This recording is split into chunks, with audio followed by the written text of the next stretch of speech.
Question for you. Are all illegally parked cars treated equally by parking enforcement? One man has been documenting parking issues in his neighborhood for years, and he's speaking out after what he calls glaring contradictions. So we would park right up to the line. David Brown isn't a parking enforcement officer. This guy hasn't moved in nearly 6 months now. Expired permit. But today, I'm just noticing these things just walking around my neighborhood, and it's not my job. he's playing one on TV. Ever think you would become this well versed in parking rules in Toronto?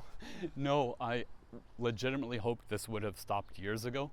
He's talking about illegally parked vehicles he's been seeing for years in his Parkdale neighborhood. I see cars still parked for months on end. I see expired permits for months on end. Frustrating for him, he has a parking permit, but like many others here, can barely find a parking spot. A problem he believes would be eased if parking enforcement here was, as he puts it, more equal.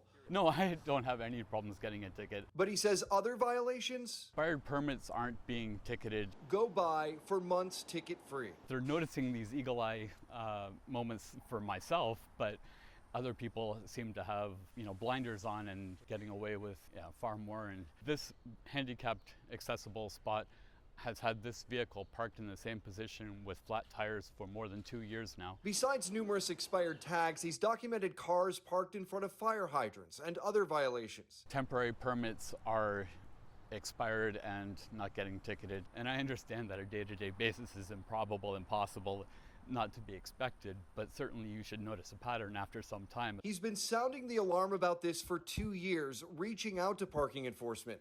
He says it's not about being a tattletale. I don't report anything that shouldn't be obvious to a parking enforcement officer driving by on a regular basis. I'm just looking to see that everybody is given equitable parking privileges. CityNews reached out to Toronto Police Services, which oversees parking enforcement. They did not yet address Brown's claims, but are looking into it. They did tell us in 2022, more than 14,000 tickets were given in the Parkdale neighborhood, and say they'll continue to monitor the area. You're asking them to step up enforcement.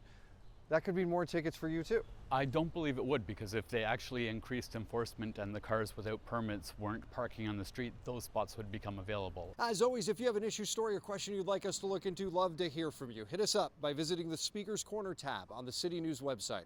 Pat Taney, City News.